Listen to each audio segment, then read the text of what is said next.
Hey folks, welcome to Memphis. I'm here with Chris right here. He's one of my fellow members of the National African American Gun Association, and we're up here at Memphis Sports Shooting Association. We're gonna kick off the year right. We're gonna do the FBI qualification. The FBI Pistol Qualification is pretty cool. The best score sheet that I could find was, unsurprisingly, from A Girl and a Gun, the Women's Shooting League, and it's got this pretty cool course of fire right here. You see that right there. We're starting at 3 yards, going all the way out to 25 yards. It's a 50-round course of fire, and let's take a look at our targets, okay? So what I'm using is these IDPA targets because I got a stack of them, and I'm trying to chew through them.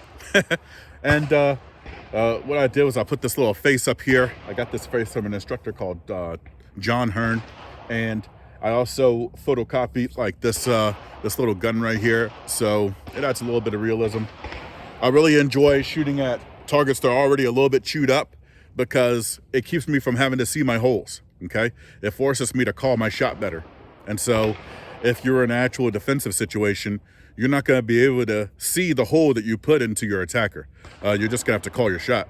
So the way we're scoring this is like so. You got an 8-inch circle right here.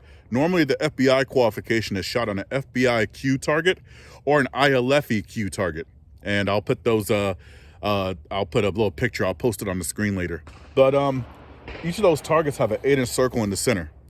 That 8-inch circle is worth 2 points. We're gonna be shooting 50 rounds in this course of fire.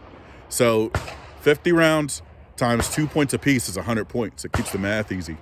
Now, everything outside of here, if it goes into this outer area, or it drifts up into the head, then we're gonna call that a -1. So instead of 2 points, it's just gonna be 1 point. And then if it goes into this down 3 area, then we're gonna call that a miss. It really should. We're looking for anatomically effective hits. Chris, how you feeling, man? Feeling good right now. We'll see how this goes. Cool. Hey, you got any questions about what we're about to do here? No, just help me at 25 yards. All right, sounds good. I'm gonna coach as best I can, and we'll just run with it, okay?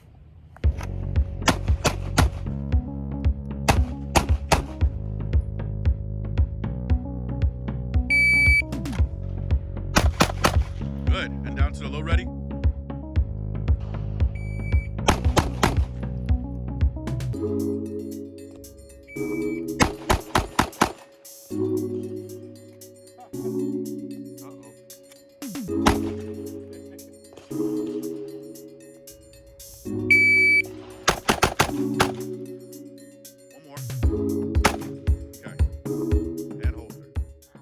Good question, right? Why the FBI qualification? Why are we shooting this right here? Well, I'll answer it like this. So back in the 90s, when a lot of these states, including Tennessee, back in the 90s, when a lot of states were getting their concealed carry certification, what would happen is the general way that most states would go about it is if you could pass the local police qualification, then you would be competent enough to carry that pistol.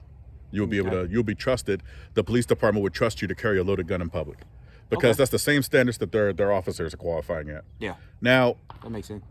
Now, what happens is a lot of those departments are going to pull a lot of their SOPs from the FBI, and the FBI's qualification, they consider that hard. For them, this is hard. I like it, and a lot of my instructors that I look up to, they like this course of fire because it's court defensible and it's nationally recognized. From Alabama to California, it's going to run the same way. We got the same courses of fire with the same strings, and also it sounds really, really good in court. Well, Chris, how do we know that you're competent with your pistol? Well, 2 weeks ago, I ran myself through the FBI, the same course of fire that the FBI puts their agents through, and 2 weeks ago, I got a 98%. So that sounds really, really good in court. Yeah. Yeah. You don't have to know anything about shooting, and that sounds excellent. Yeah, it does. Yeah. How's that sound? Does that answer your question? Oh yeah. Okay, cool.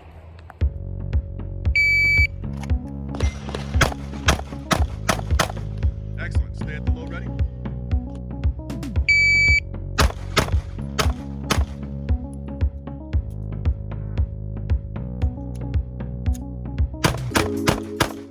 Stay at the low ready.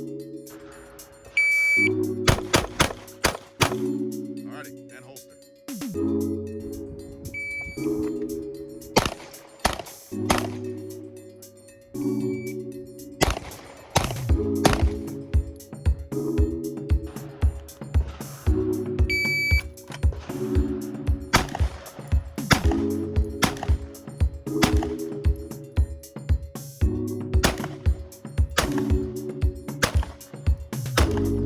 Alrighty, finger straight. Go ahead and stand up. All right, so we just finished this thing up. Chris got a 76%. I think that I think for your average like concealed carrier, 76% is good. Anything above 70 is great. It's my second time doing it though. Yeah, so that, which is freaking awesome. Yeah. Let's see. For FBI agents, you got to have an 80, and for your instructors, you got to have a 90. And also, this right here is actually a little bit harder than what the FBI puts their agents through. What the FBI puts their agents through is anywhere basically in the down 0. I'm sorry, the down 1. So everything in the down 1 would be worth 2 points. Oh, really? So by FBI standards, like except for those shots that you had over time. Yep. I think you had like a total of like 3 or 4 shots that were because of my over reload. time. Yep. So -2 for those 3 or 4, you still be at 90%. So I think that would have been excellent. We just do this because it's a little bit harder to try to bring ourselves to a higher standard, and so that ends up doing pretty good. I ended up getting a 97% because I had a janky reload at 7 yards. So no, wait, actually no, those 2 points. What had happened was at 5 yards I ran out of ammo because I didn't top it off after that string of fire. So I had a shot that went over time because I ended up like having to do a reload on the clock. So that was a lot of fun. I ended up getting a 97. So let's see, tell me what you think about this course of fire. So the biggest thing for me with the second time doing it, the time pressure on the first one, it had me throwing shots everywhere. Yeah.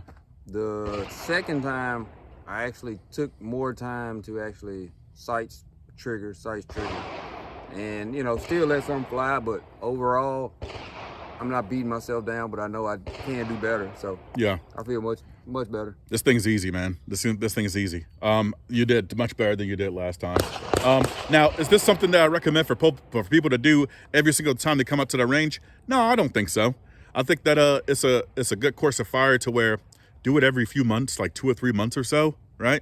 And I would say do it at the beginning of the year and do it on the 4th of July. It's I wouldn't even do it for legal reasons. I'm doing it because it's just a fun course of fire and I learn a lot from it. Yeah, so that's true. Yeah. So tell me, guys, tell me if you like this type of content. If you do, give me a thumbs up. Consider subscribing. If you don't like it, please offer me the opportunity to improve. Give me a chance to get better and leave me some feedback down below. Okay, I really appreciate it. Thanks a bunch. Thanks for Chris for coming out and shooting with me. Thanks a bunch. And guys, thanks again for watching. Welcome to Memphis.